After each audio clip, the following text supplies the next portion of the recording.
This week on Movie Time Machine, King Arthur and his knights of the Round Table embark on a surreal, low-budget search for the Holy Grail, encountering many very silly obstacles. This is Monty Python and the Holy Grail.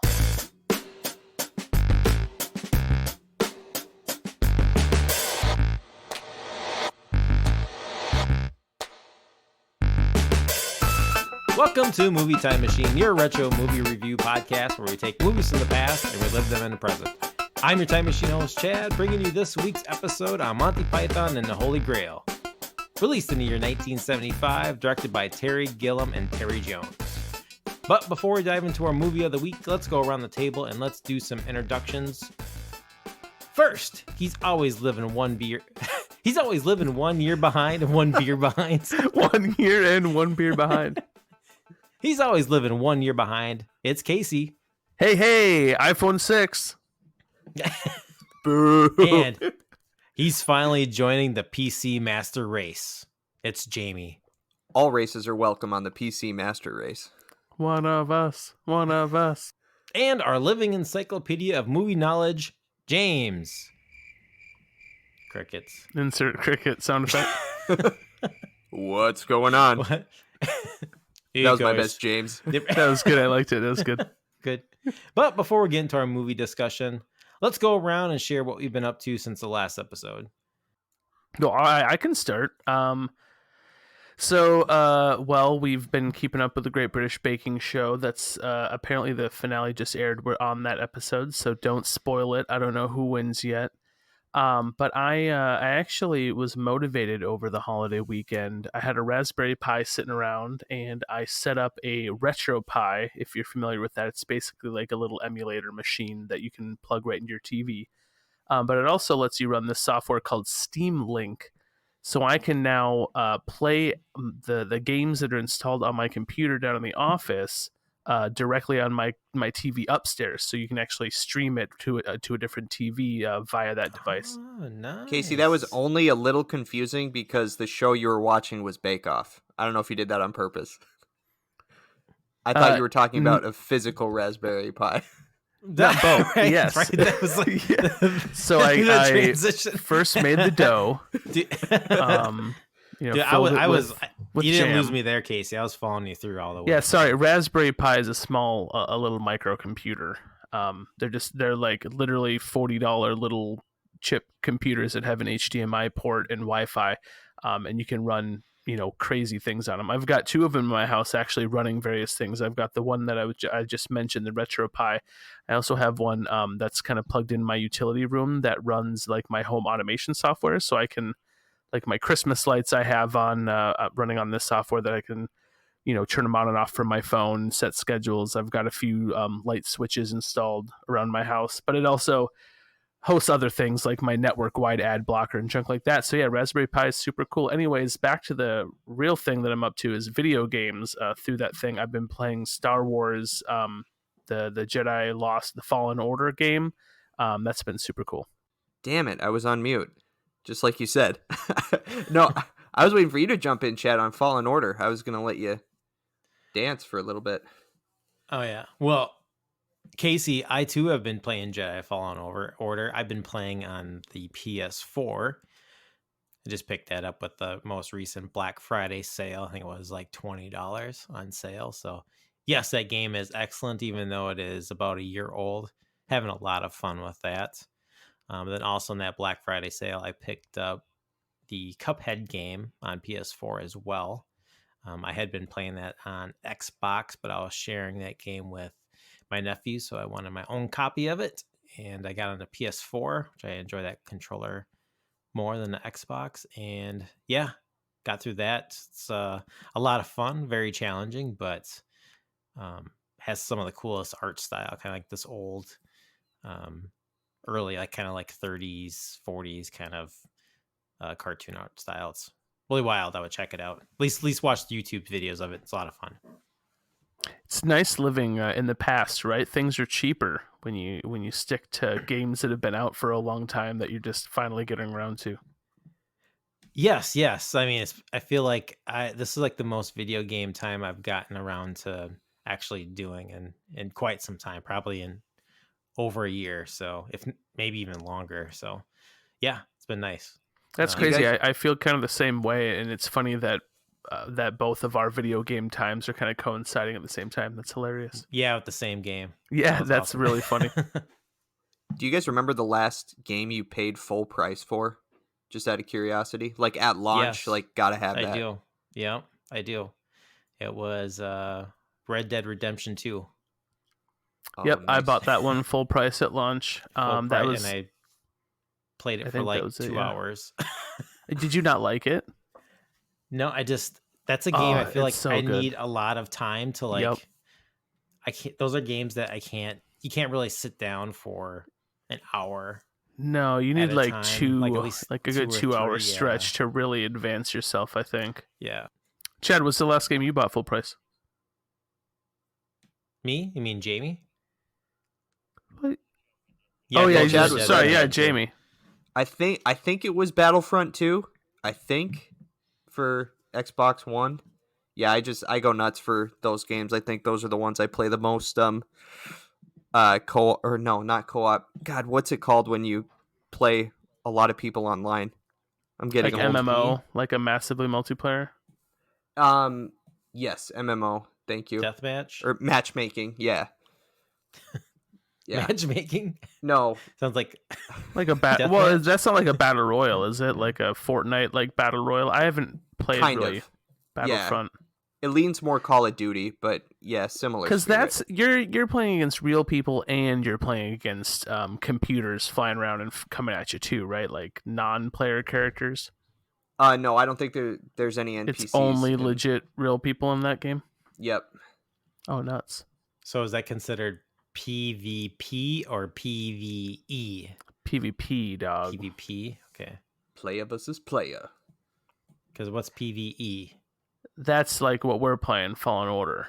You're just playing. It's a solo single player game. Which Okay. I gravitate to those because then I don't have to like wait to get connected to a game. I used to play a lot of the Call of Duties, but it felt like if I wanted to play, I had to boot up the Xbox, load the game, get into the matchmaking lobby, find a match. So it took so long just to like get in to do something. That's fair. Yeah, I would always have my phone handy or have something else going. Yeah, that And, helps. Yeah, it was the Star Wars factor of it that kept me there, honestly. More than like the Call of Duty battling factor or whatever. But I've been, let's see, what have I been doing lately? So Chad's been bugging me to watch The Mandalorian season 2, which leads me to say that Survivor dropped 2 seasons on Netflix. So I've been watching that instead. I just God, went. so disappointed in you. Chad's so mad. That's like the worst thing you could do to someone. I didn't do it to Ultimate spite betrayal. you, Chad. Twist of like, the knife. That's like going to visit a friend and spending that first half hour you're at their house, like taking a giant dump. An upper decker even. Not even in the then, bowl. And then when you're done saying, "Oh, actually, I gotta go. See you later." Deuces. What I'm hearing is I'm the only one who watched the Heroes versus Villains season. That's what I'm hearing. Hold on. We gotta dunk a little bit more on you for this. You've already seen these seasons, have you not? No, these ones I actually haven't. These were. Oh, okay. I was about to say if you're choosing to rewatch something No. that just hit Netflix, okay, I No. take that back. Yeah, they're older seasons, but new to me. Still disappointed, not as much. Okay. I can tell you who won. If you want Me me too. to right now. I'll Google it. Yeah, they're all on Wikipedia. Then I'll save you some time. That's the thing though, is it's still fun to see how they got there. For me, anyway. The journey, not the journey. result. Yes. Speaking of the journey, so Jamie, is being on Survivor a goal of yours at any point, or you just enjoy this series? Can I pay you to try to do it? Can we we start a help you GoFundMe? Produce. Yes. I thought the we had this video? conversation before where Jamie did say he wanted to be on Survivor. I do Or want to be Jamie, on. can you not be on Survivor anymore because now you wouldn't be considered an influencer? Like you could have been on Survivor 15 years ago with your videotape Right. send in. Right. Got it. I think that's how it works now. They pre-screen you. Fair. It's fair. Yeah. Damn it. Yeah. I would still sign the petition, the move.org, change.org petition, get Jamie on Survivor. I'll sign that Oh yeah. all Oh, day. Thanks, guys. I still won't watch it though, but I'll get you. I'll get you on that. Oh, dude, I would watch it. No, I would watch the clips of you on YouTube later. That's all. Yeah. There we go. I mean, A we could always 5-minute make- supercut. We could also just do like a faux Make-A-Wish thing for you. Oh, Do you think people might get on board with that? I just want you to I get don't know if caught. I can get. I don't know if I can get on board with that. It's now But- on. We're recording this now. Yeah. But I think the producers would be all about that. They'd be like, "This would be great." At the 5th episode, we bring Jamie in and be like, "Hey, we found out some news." And like, would you like to apologize to America, Jamie? Oh, I would do drama factor. Ultimate villain narrative. You might be onto something, James. I think so. Wow, I didn't consider that. Bravo. Nice. James, are you also watching Survivor? I'm not also watching Survivor. I actually just started. Like I keep running into this. Like I want to find a short comedy to go to bed do kind of thing, and I've been watching Great News. I saw fell on Netflix. That was that Tina Fey produced one. It didn't. I think it only lasted 2 seasons. It doesn't seem like it lasted too long, but it has all of the familiar feels of 30 Rock. Like even the music, I think, is done by Tina Fey's husband, and so it's got the same humor. So if you like 30 Rock, you could probably get on board with this after the first couple episodes and get to know the characters. Otherwise, when you guys were talking video games, my wife and I threw in Donkey Kong Country on the Super Nintendo and went and played that for a little bit. Last couple nights. Desert Island Yeah. video game for me. The which one? That's my Desert Island video game, Donkey Kong Country. Oh, there you go. Yeah. It's so yeah, good. Really? It is. Wow. It is a good one. Like it was just funny. Like her and I playing the. It's that board where you're on the railroad tracks and you're in like the railroad cart and you're trying to hop over everything. You could just see us both trying to get past us and white knuckling the controller and getting like super like into the game. So no, I don't know. It's fun. My wife and I will always every so often throw in either that or like a Mario 3 or something that's fun for the two of us to play that isn't super intense, like super intricate. Like you can pause, save, start it back whenever we need to. I don't know. It's a lot of fun. So would you say Mario 3 is the best Mario? I want to say yes, but I do enjoy Mario World quite a bit. Mario 2, I was like, it was only fun because you're like, oh, Peach can fly for like half a minute. But when you go back, like that's never a game. Mario 2 is not a game you go back to play. I think whatever Super Nintendo Mario is, I think is the best. Just so Mario, the Mario World. Mario Yeah. World, yeah. Yeah. That's awesome. Oh, I might be showing my age here, but I think it's 64. That might just be. No, I mean I love 64. Don't get me wrong, but it's just Mario World. I could right now. I could go play 64 too. That's fun too. I just assume like so they're gonna never a throw out fan like of a 64.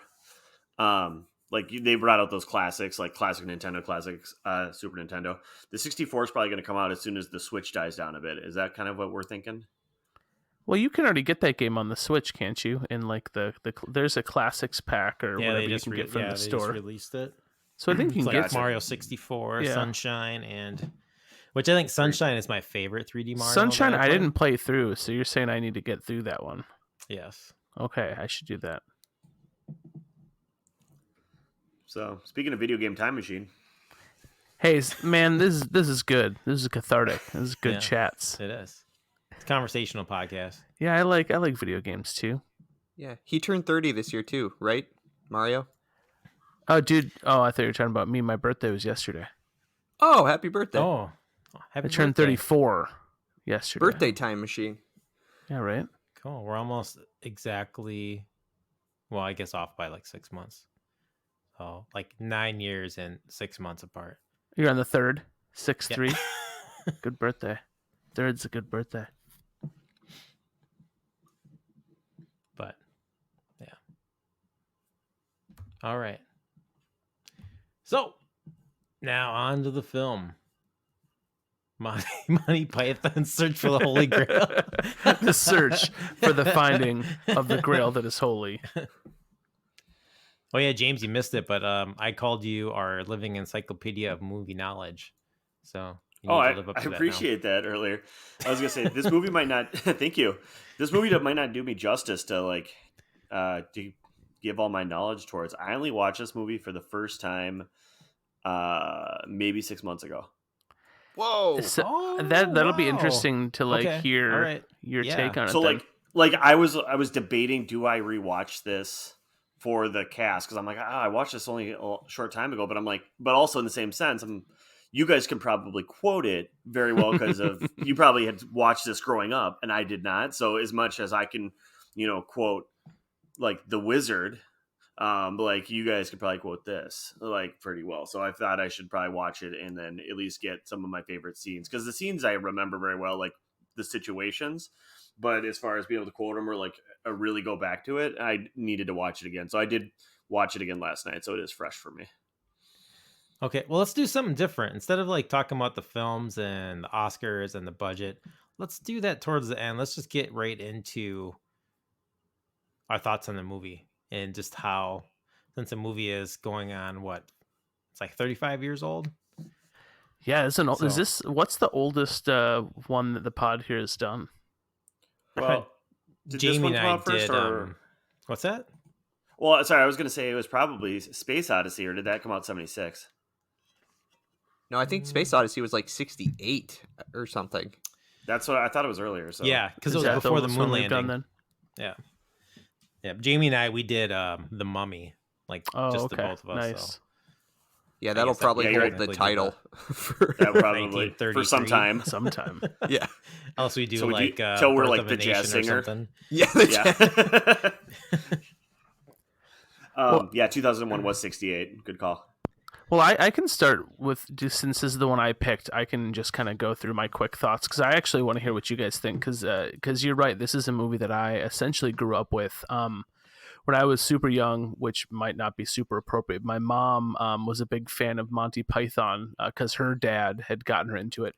So I watched a lot of Monty Python's Flying Circus when I was probably way too young to watch it.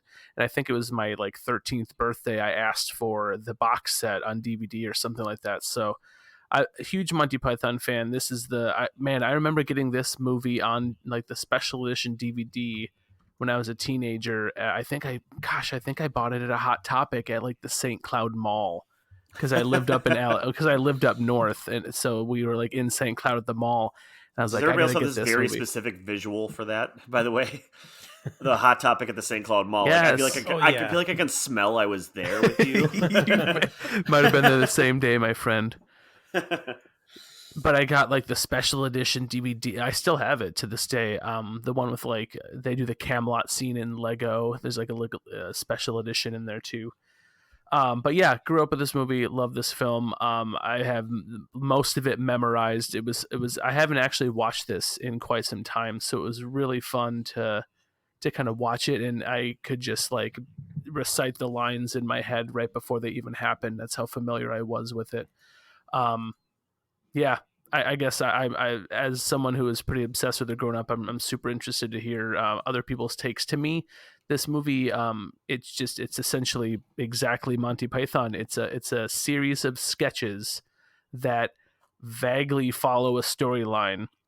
And almost none of the sketches are consequential at all to like advancing said storyline, which just makes it so much more ridiculous and silly. It's fantastic, and I love every minute of it. Yeah, that's funny that you say that. This movie, I haven't, outside of maybe randomly seeing it on TV, like, oh, Monty Python, Holy Grail, maybe would watch like 5 minutes of it, then I would, check out. But this is the first time I actually watched this movie from beginning to end, probably since I was in high school. So this probably would have been around the same era. Like I was really into Python, but maybe not as much as you were, Casey, because I don't really recall a lot of it. But I was still watching like a lot of like the original, like Whose Line Is It Anyway? how was the other one? Like a lot of Benny Hill, you know, so kind of like a lot of like British comedy. And so this kind of, you know, this movie was always on Comedy Central, I feel like. But yeah, it's it's the animation kind of interludes too in between the movie. It's just I forgot like how funny this movie is. I mean, I was just like laughing out loud while um watching it in my room, and just kind of like bringing back these memories of um you know, just kind of this time in my life. So it was just really fun to go back to. I'm really glad that we watched it. But it made me realize though, I've never seen like Monty Python, was it Life of Brian? Life of Brian, that so one like is very funny too. so now I'm like, I gotta like watch Life of Brian now. You know, Well, after hey, that, but we'll do it for the pod. Let's do a few movies between it, but we'll come back. We'll circle back. yeah, I would love to do that. I almost actually did that instead of Holy Grail, to be honest, because that wow. one I've seen much less. I've only seen that maybe once or twice in my life, so I'm interested to go back to watch that one too. Yeah, but this is fun. It's a really nerdy movie. I feel like there's like it's probably more socially acceptable today because like nerd culture is so like hip and cool. But I kind of feel like back in the day, this was kind of one of those like nerd staples. You know, Oh it yeah, was like Holy Grail. You know, you probably played some D&D or some Yep. kind of role Yep. playing game on the side, or Yep. like me, where I was collecting like little pewter like figurines and painting them. You know, kind of for like from like like D&D, Warhammer and stuff. yeah, like all Yeah, that yeah. shit. So, Oh yeah, you're describing me as well. Don't worry. but I was also really surprised too. I feel like this movie has aged very well. Like it was, um, it's not like one of those comedies where, you know, maybe like some of the themes in the film are not like irrelevant for like when you watch it. So going back and watch this, like, oh, this all fits. This is like really good comedy. It's all kind of trapped within like this this world that they created, which simultaneously is like, oh, there's like the modern day world in it too, with these weird kind of like documentary like Yeah, cuts that are just like, which I don't remember that at all, and I don't remember like the ending of the movie, and I don't remember there ever being like the all the credits at the end and all the kind of like the shenanigans like in the credits at the very beginning of the movie. oh yeah. Again, because I always watch this right on off comedy. the jump.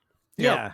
So I was like, oh, because I always watch this on Comedy Central. So it was like, did they just like cut right in? I always remember just like the opening scene with like the, you know, King Arthur riding up to the castle, and or They in probably quotes, did cut riding up, the but credits. Yeah. yeah.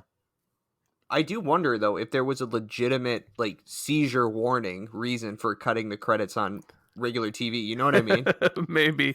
I had to move my phone. I was just being bombarded by like the yellow, red, green flashing lights. It was like, oh my god, I'm getting older. Like this is way too much. But Yeah. So do we, James, why don't I want you to, I'm really anxious to hear like what because you said you just watched this for the first time about 6 months ago. So this movie is Right, it's pretty fresh to you. So I would like to kind of see if my theory that this movie has aged well and it's good comedy, and like to kind of hear your experience with it. And I'll Yeah. give you more things to be anxious about, and I'll reveal it after he's done. My wife had never seen this and watched it with me, so I can give her review as well. Oh, fun. This is exciting. Ooh, that is fun. No, so I think for me, I think, yeah, I would always catch it on TV, like never from the beginning, it felt like. So there was definitely scenes like where, like, the knight, like, I'll bite your leg off, like, I'm not done, like that whole fighting the knight thing, like, which is really funny. And it's like certain scenes like that, I feel like I caught on TV every so often. So yeah, like 6 months ago was the first time I sat down and watched it. I saw it was on Netflix, and I thought that was gonna be the start of my Monty Python like quest to like go do Life is Brian next, and like Flying Circus and all that stuff, because it's still all on Netflix right now. So it's definitely very doable to do for another podcast. I do think I think it does hold up. I think it is quite funny throughout the whole movie. And the whole time I'm watching, I'm thinking like, okay, so this is 75, and I'm listening to like the music and different things that are happening in it, and I'm like, man, this has to be the lowest budget, like a really low budget movie. Like nobody probably wanted to give these guys a lot of money for it.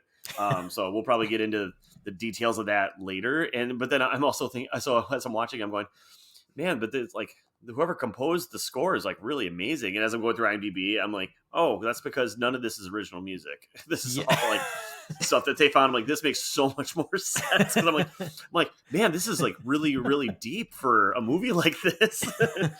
And so I don't know. Something that came to mind with me is thinking like, okay, did these guys had to have paved the way for like Animal House to be successful, like anything like National Lampoon's, like just like these out there comedies. Because I'm having a tough time trying to think of anything between like Monty Python and earlier that would be like a straight like crazy comedy that would be able to get away with having those cut scenes of like, hey, like they cut or like a night ran by and murdered the set director or whatever that guy was, or the historian, sorry.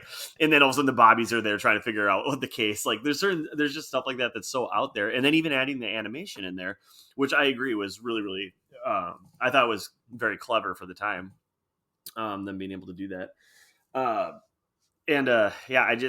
I thought it was funny. I just kept on, whenever I watch movies like this, I just kept on trying to think back, like, God, this was made in 75. Like, there had to be a lot of people that were on board with this, or they were all just friends. Like, even I'm looking at the extras, thinking, how did they get all these people to dress up in this garb and just hang out in Scotland for like a few weeks? But I don't know. Maybe it was just like they had all their caravans all around, and that's just where they camped for like weeks on end, just filming this and called people as needed. But I don't know. I thought it was very good. I'm glad I watched it again, even though I watched it only 6 months ago. But it definitely makes me want to watch like Life is Brian and see what else they have to offer in that Monty Python kind of humor and writing. Too bad the Super Trooper guys didn't pick up on all this. What were they? Broken Lizard. Broken Lizard. Yep. So that's just me. Nothing too insightful on that. I just enjoyed it. Case, I'm excited to see hear what your wife had to say. Yeah, she didn't like it at all. She fell asleep. Not for her. Not for her. And I'm sitting here giggling like a little school kid on the couch at all the jokes, and it didn't even start off great because like I turned the movie on and she was like looking at something on her phone, and I was like, "Hun, like you're missing things already," because it was like the subtitle jokes. Yeah. And I think that just like started it off bad. She was like, "The fuck you mean I'm missing?" So like she was slightly offended that I was like calling her out on not watching the movie. And so I think it's just, I don't think she was into the silliness. And you get thrown right into King Arthur and the clapping coconuts, and she's just like looking in bewilderment like, what am I watching? And I don't think she really understood. She didn't know Monty Python and who they were, and that they were like a sketch group. So I don't think she was prepared for kind of the fact that it is just sort of a series of sketches. Because really, like, what is the bring out your dead scene? Like, what is the purpose of that scene other than to show King Arthur ride through it? It doesn't advance the story, but it's hilarious. Yeah. And like the fighting, the scene where he's arguing with the peasants and they're having like an intellectual argument, then he just rides away. That's it. There's nothing consequential happens in any of these things. But they're just really funny, like snippets of awesomeness. The peasants, though, I mean, that's from one of my old school like local Minneapolis punk bands. They had that as like a sample before one of their tracks on their 7. Oh, really? It was like, That's awesome. Come and see the violence inherent in the system. Oh, speaking of Minneapolis, then Terry Gilliam is from Minneapolis. That's right. I forgot. Terry Gilliam's from Minneapolis, and you Yeah. mentioned the artwork earlier. I'm pretty sure he was the animator as well. He did all of the different animation bits. That was all Terry Gilliam, because I think he does stuff like that in some of his films as well. Some of that like cutout style, like really unique animation style. Yeah, Is what he is the it? only trilogy? American Python? I believe so. Yes. Okay. I think he moved there when he was really young, so he's mostly British. But born in Minneapolis. Did just a quick side note, have you ever seen his like trilogy of imagination movies like Brazil? Brazil is Yellowbeard on there. Is it Time Bandits? Time Bandits, yep, that's one of And them. what's the other one? I think The Adventures of Yellowbeard. Baron Munchausen or whatever. Yes, Baron Munchausen. Oh no, I actually I haven't seen it. No. Okay, cool. I haven't either. Those I've kind of Brazil has like been like long on my list, and Time Was Bandits, so- Gilliam? Did he do the Imaginarium of Dr. Parnassus. Was that him too? He did do Okay, that yeah, one. I saw that one. I was gonna say the most 12 familiar Monkeys, one for me right? is 12 Monkeys. Yeah. Oh, yep. Oh, and he been did on some my stuff with list. Harry Potter, apparently. Oh, he was apparently J.K.'s first choice to direct it, and the studio decided not to. Oh, that would have been an interesting movie. Terry That'd have been Gilliam's amazing. Harry Potter. Yeah. Oh man, that would have been fantastic. Wow. See, I've said this before. I love the idea of having like two directors do it like at once. So like, okay, let's get Christopher Columbus's like kid version of this, and let's get Terry Gilliam's version and put them out at the same time and see which one wins. Yeah. Oh, that's funny. So, but studios have kind of done that. It's not inadvertent. They do it on purpose. Because, like, didn't both the Prestige and then that other magician movie come out at like the same time? The Illusionist. The Illusionist and Prestige came out at the same time.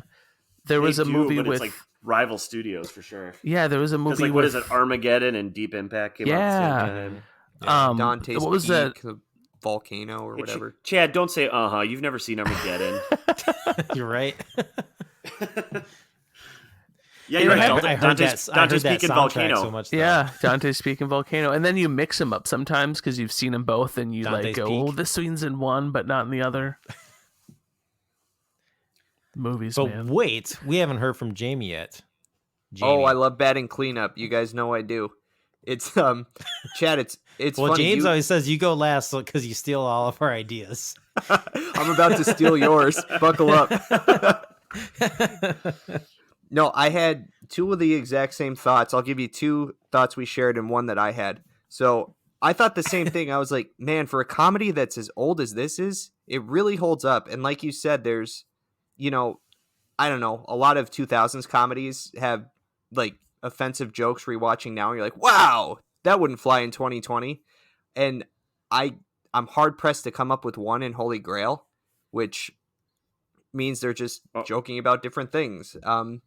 And Jamie, you got really mad when I called your wife an electric donkey bottom biter. Right. I think you farted in my general direction. Your mother was, I don't know, mother was a hamster. Yeah. Your father smelled of elderberries. There it is. And then the other one was just how many different types of comedy they have going on here. I mean, there's the drawings like you guys talked about. There's physical comedy. There's like the misdirection. Songs. Just they have so many different like weapons in their arsenal. Sir Robin ran away. He bravely ran away.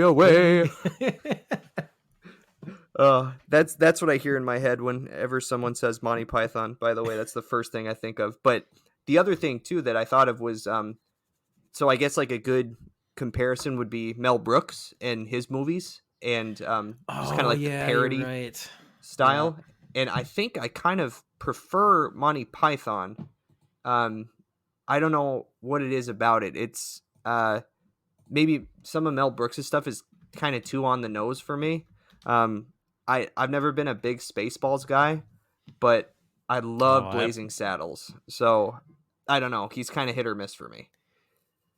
Where do you guys fall? There's some stuff in like Blazing Saddles is kind of hard to like. Yeah. Anyway. It kind of holds up though. Like it's the same. It actually makes sense because it's like the same stuff that we're like. It just shows that nothing's changed. Yeah, I mean, I'm a Mel Brooks fan. I like Mel Brooks. Yeah, I have Blazing Saddles on Blu-ray, but yeah, I love Jamie, that movie. that's a good call though, because Blazing Saddles and Young Frankenstein were both 1974, so right before this movie came out. So I mean, they did have people like when I said earlier that I can't think of really any comedies like back then. I totally didn't even think about that kind of stuff.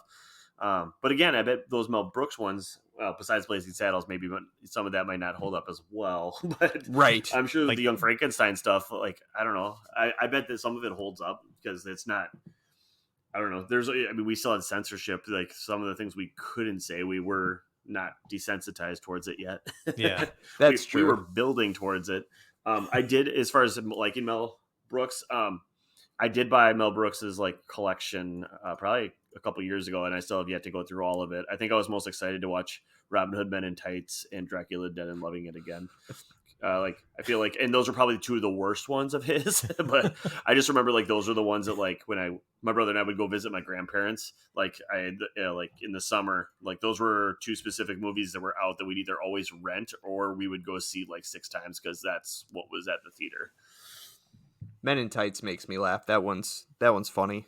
I love that film. He's like Dave Chappelle before anybody knew Dave Chappelle. I know, Oh, man. super young.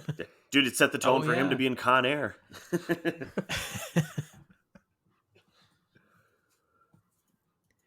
We were talking about different or we hadn't yet, but besides just generally talking about the parts that we did like. But for me, the funniest part was the French soldiers in the castle, just all the like little things like the banter back and forth. Like that's probably the part that I giggled at the most. Yeah.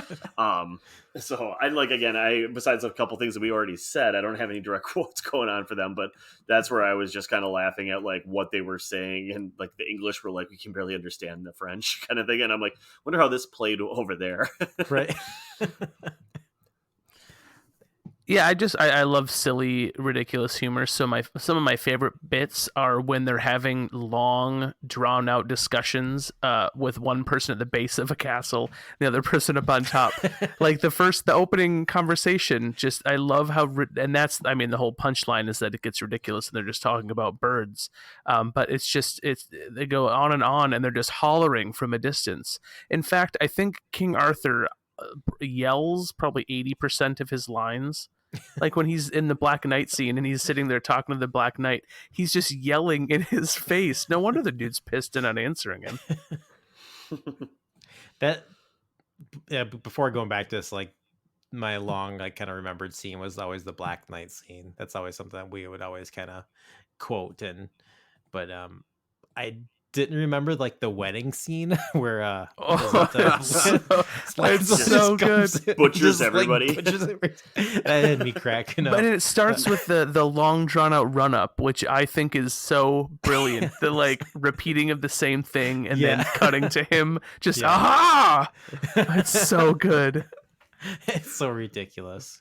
They always have and it caught me off guard because in that running scene, usually in comedies, with that type of scene, it's like the rule of 3. Like they would show the ridiculous, how far away it was, like 3 times, and then they would show him running into him, and like they did it like 4. I think they did it 4 times or 5 times, where I was like, wait, he's gonna get there, right? Yeah, I think it's 5.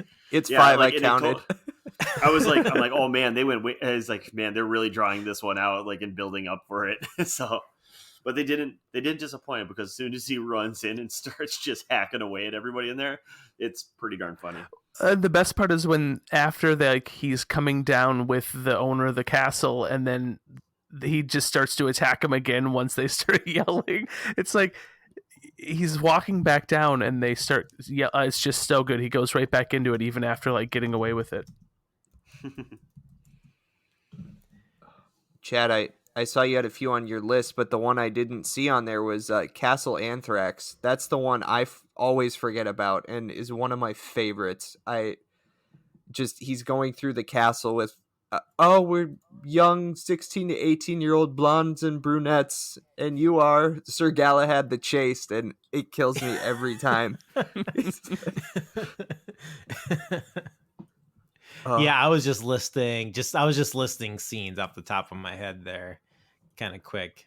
I thought there would probably be some discussion points there, but I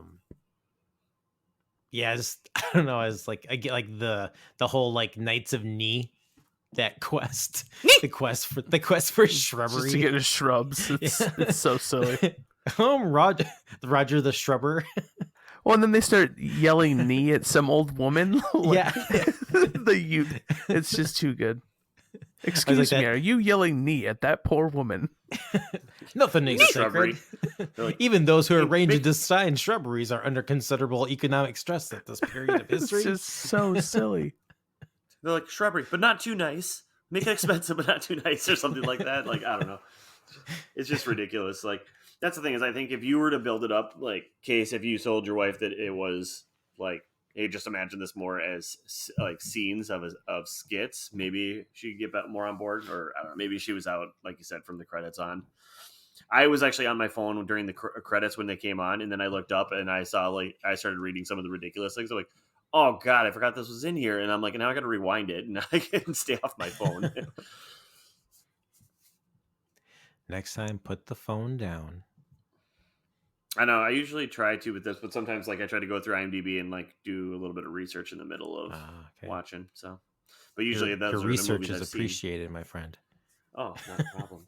Speaking of research, not a lot going on with Oscars in this movie. I'm sorry to tell you guys. They did get a European Lifetime Achievement Award, but I'm sure it wasn't in 75. I'm sure it was like in 2000. Speaking of Oscars, James. Yeah. Who are that big year it winners was this year? So the big winners that year were like One Flew Over the Cuckoo's Nest. They were up there for a lot of different really things. Good. What about Dog Day Afternoon? Was that up for anything? It was up for stuff. I know Pacino was nominated for actor that year. I'm pulling up my stuff right here, but I think Nicholson won it all. Yeah, so Nicholson won it for best actor on that. The other couple things was like Jaws was what won best score that year. Nice. Nice. But yeah, best picture was One Flew Over the Cuckoo's Nest. I mean, but as far as like, hold on, I'm trying to find the directors because. I mean, it was one hell of a year for directors, I think, because I think Spielberg was in there. I think Kubrick was in there. Yeah, he did Barry Lyndon that year. I still haven't watched that Barry yet. Lyndon. But yeah, this is kind of a crazy year. Like, not even for like big movies, but just kind of like some historically significant films. You know, like there's a lot of like blaxploitation films here. You got like Dolomite. You have. No, that Cleopatra was just Jones and what's that? I said Dolomite. It's a new movie with Eddie Murphy this year. Oh yeah, yeah. Cleopatra Jones and the Casino of Gold, Terror of Mechagodzilla, Rocky Horror Picture Show. Oh, I was watching this the other day. One more, then I'll be done. Death Race 2000 with David Carradine. David Carradine. Oh, you like Kung Fu? I love Kung Fu. No. I can't. Have you watched Chapter 13 yet of Mandalorian?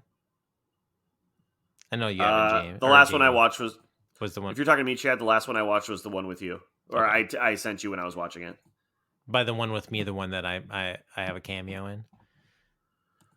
You're in Chad, I'm just kidding. I'm like, what? James and I were doing a group. What do you call it? Group viewing party or whatever on Disney Plus. Oh, sweet! How was that? Pretty cool. So my thing is that Chad, if you haven't figured out, Tuesday's my normal day off from work, so that's when I try to get caught up on Mandalorian. And so I told Chad I was watching it one time, and he's like, add me to the group or whatever. And I'm like, oh, I've never done, and he'd never done it before either. So it actually worked pretty slick.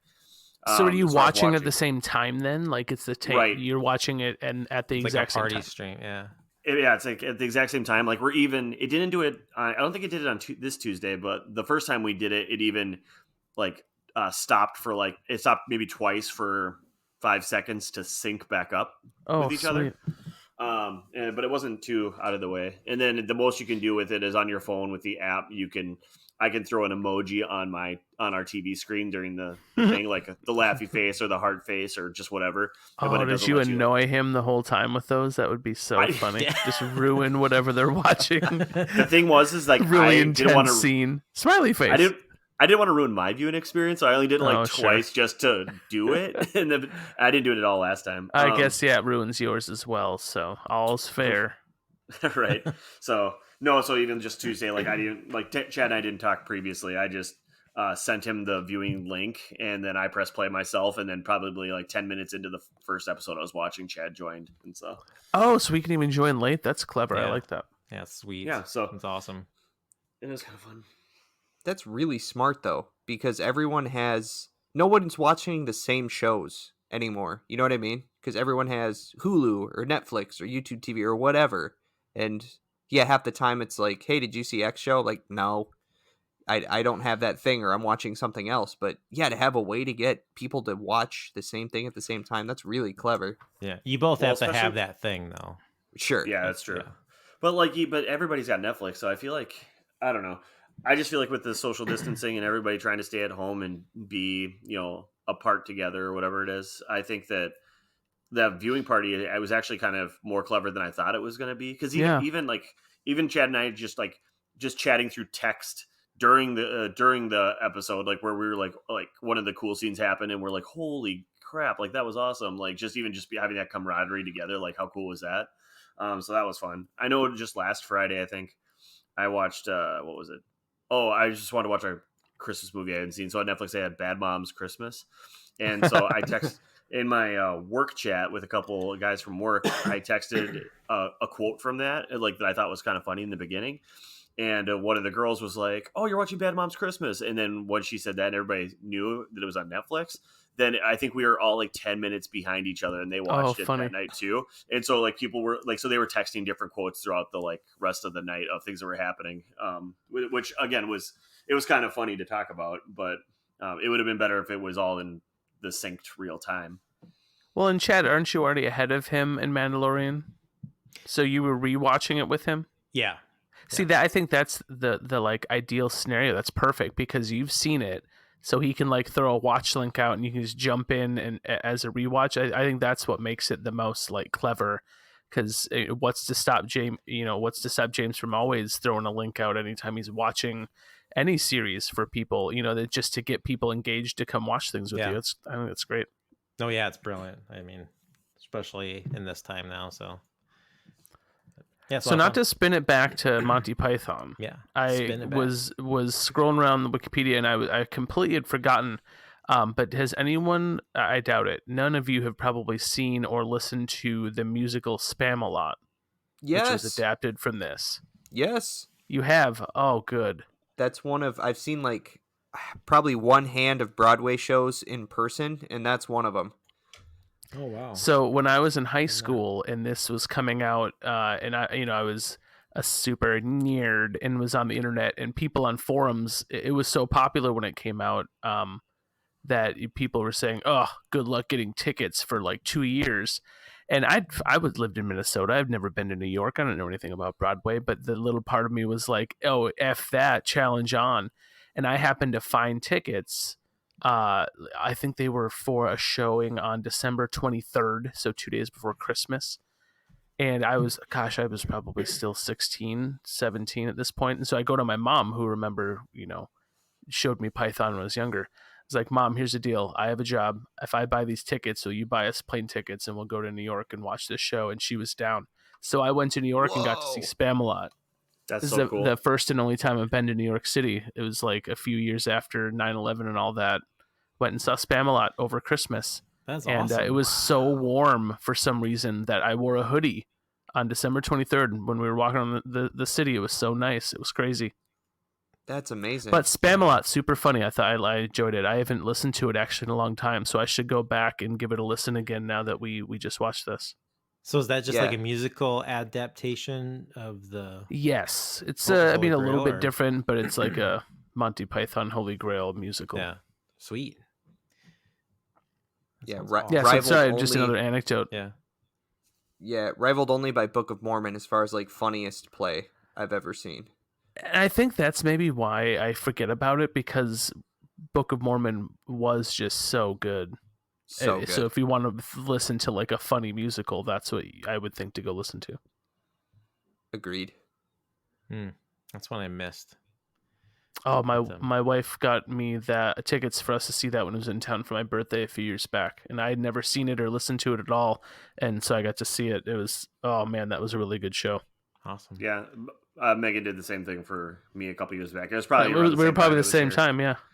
So, but no, I never heard anything about it. It was definitely one of those things that like Chris would over talk about, where I'm like, God, I gotta wait until it's like dumbed down. Like Hamilton, don't want to watch it because Chris has built it up too much. Just kidding. I watched it as soon as it was on Disney Plus. It was awesome. It was awesome. It was awesome. Yeah, no, I'm a sucker for musicals and stuff. So if something is said to be good in town, I'll go see it for sure. But I don't think there's any way to watch Spam-A-Lot. I don't think they have a film of it anywhere. Yeah, it's like that. There's the period right before streaming and the internet really took a hold, where like there's this like chunk of media in this decade that's kind of frozen in ice almost. You know, it's like not old enough in the 80s where it's retro cool or 90s. It's that aughts period that we got to chip it out of the ice. Yeah, and it must not have been a big enough phenomenon like Hamilton. Well, and I guess Hamilton is still modern enough where maybe the internet helped influence it, but wasn't a big enough phenomenon where they did like I don't know. I guess they probably toured, but they clearly didn't do a filming of it or anything like that. Right. All right. Let's throw the ship back to the Holy Grail. I wanted to get into box office. This movie, I know somebody was saying that it looked like this movie had a very low budget, and in a low budget, it did have indeed. It comes to about $400,000 US dollars. I think that's around 200,000 British pounds. There was like 10 investors for the film, and they were having a hard time getting funds for this film. But 3 of the investors were rock bands. You may have heard of them: Pink Floyd, Led Zeppelin, and Genesis. I also did hear a story too, as an interview with John Cleese, who was saying that when they were writing the script for Life of Brian, they were having trouble getting funding for that project as well. And I think it was, is it Palin? Michael Palin? Sarah Palin. Yeah, Sarah Palin, she could see Russia from her backyard. I can see Russia from my house. Yeah. Yeah, it was Michael Palin. I guess he was buddies with George Harrison. Oh, and he nice. shared the script with George Harrison. Then George Harrison gave him like $2 million to do the project. That's awesome. And he's like, "Why you want to fund this movie?" He's like, "Well, I want to see it. I want to see it in a film or whatever." It was kind of a cool anecdote about that's awesome. How they got money from George Harrison to fund Life of Brian. But must have been before Michael Jackson bought all their songs. Right. Yeah. God, how does that even happen? I don't know. Then somebody bought Michael Jackson, right? Was that Apple? But oh, probably. Yeah, somebody. I believe so. That does sound right. To buy the catalog. Yeah. Raked in $5 million. I'm sure it's still trickling in some DVD sales along the way, or streaming sales, or kids are probably stealing it now. I don't know. I hope in some way that this movie is still relevant. I think it's gotta. I'm kind of out of touch with that, but I'm curious. I wonder if that's still kind of circling around in like nerd culture. Which maybe makes me think that it is, because I was looking at Rotten Tomatoes as a critic score of 97 and an audience score of 95%, which is I haven't seen scores that high. That's great. Yeah, and again, I'm like whatever with Rotten Tomatoes, but for me, I like seeing whatever the difference is between like critic and audience score, and I think it's rare that you see it that high and see it where like the divide is that narrow. It's a 8.2 average on IMDb, and it has a 91 on Metacritic. So I would say it's a pretty critically receptive. I can't talk tonight. anally receptive. No, it's received very well. So maybe this is. Yeah, and I was actually a little worried because my wife did have such a negative reaction to it that I was just thinking, oh man, does this not hold up? Am I just nostalgic? So to hear that what I think, James, you said you'd just seen it recently for the first time, that it holds up. So that made me feel a little good about it. And it is like critically acclaimed, 97% to 95% Rotten Tomato. I mean, the numbers are up there. So just not my wife's cup of tea, unfortunately, but I just, it's so quirky and silly, and it is really it is timeless. Even the modern scenes, the cars look kind of oldish, but honestly, you couldn't tell me that wasn't filmed in the 90s or something too, with some older cars, right? So this could have been, I don't know, it just holds up so well. Well, and I think too, to Chad, when you were talking about the youth, does it resonate?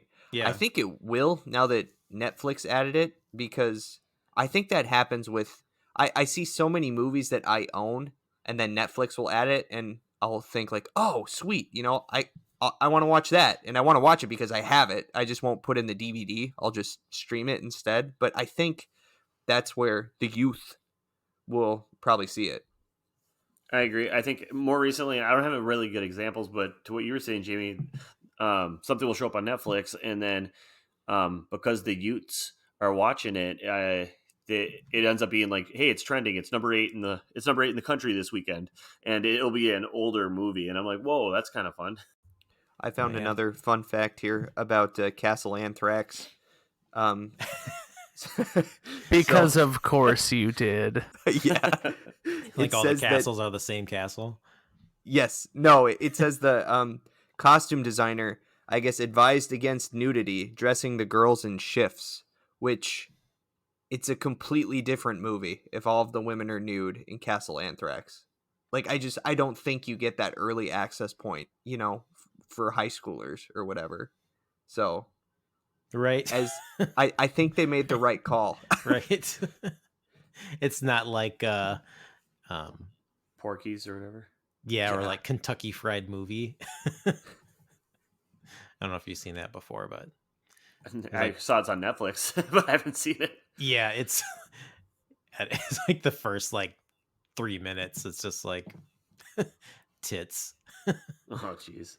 but it's actually pretty fun. That's like a series of like kind of skits too, and it's was it Zucker Brothers? They did like Airplane and Naked Gun and all those kind of slapsticky, silly comedies of pretty much like Of the your.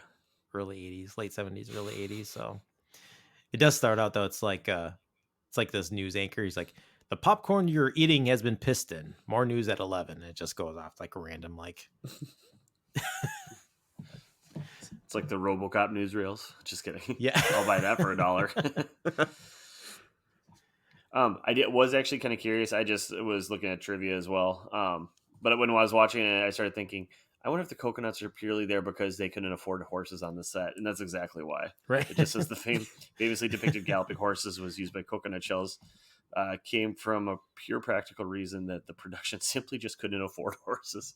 Which, like, but I love them probably talking this out as they're writing it. They're like, "Where are we gonna get the horses? Oh, we don't need. We'll just use coconut shells. Not a problem." And I'm like, "Okay, write it in," and then they move on to the next topic. Right. Like, I don't know. Well, it's like specifically written into like the opening scene too. Like it's a part of that. It's right, isn't it? It's mentioned like that opening scene too. So Well, I mean, if they were all like prancer sizing throughout the whole movie with no explanation, I hope not. yeah. Oh, Prancer sizing. was that a craze during the early 90s? I just remember it was on like Taj.0 as like he did one of those like video redemptions, and he brought this lady who made a prancer sized video trying to make it like the new like workout or something, and it was just so ridiculous. And all she did was just like gallop around a room. Oh God, I despise that man though. All right. He's the Dane Cook of 2000s. Oh, Dane Cook. I guess Dane Cook was the Dane Cook of 2000s. Yeah. He Dane didn't try Cook to of the make it. tens. Yeah, I preached it. I can give another anecdote. I'm pretty sure. So Doune Castle in Scotland, which is where I think the one you're talking about that they filmed multiple scenes in. Mhm. I'm pretty sure my wife and I got to visit that when we were in Scotland. If not, we drove Oh. right by it. Badass. Yeah, I would love to go to Scotland. Oh my goodness, That's Scotland, amazing. Ireland, not to soapbox or anything, but Scotland and Ireland are two of the most gorgeous places I've ever been. If you can find the means to do so, rent a car and just drive around the country. It's amazing. Yeah. Do you think if I pay for the gas, your mom would drive and fly me there? Yes. Yeah. I was about to be offended, and I was like, "Oh yeah, no, that makes sense." I was like, "Good throwback, good throwback." Not just a random your mom joke. What No.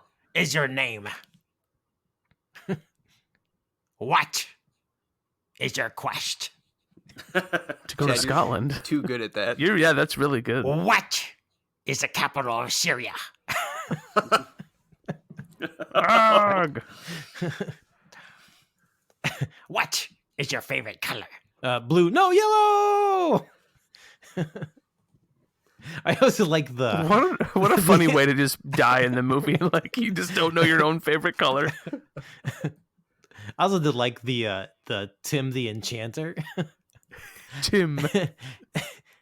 There are some who call me Tim the That's too Enchanter. good. The cave of, I don't know, the cave of Carabanog or whatever, and the fucking rabbit. Oh god, so good. Well, thanks Casey for picking this movie. This was a lot of fun to go back and watch. So even though your significant other despised it, but Yeah, I had fun You know. watching it. right. All right, cool. And what are we doing next? We're doing Roger Rabbit next. Nice. Before we go, we want to thank you for downloading this episode of Movie Time Machine. Remember, new episodes drop on Fridays. Please send us your comments, questions, and feedback to moviemachinepod@gmail.com. And you can also follow us on Twitter @moviemachinepod. Thank you for listening, and we'll see you next time. See ya. Bye. Bye.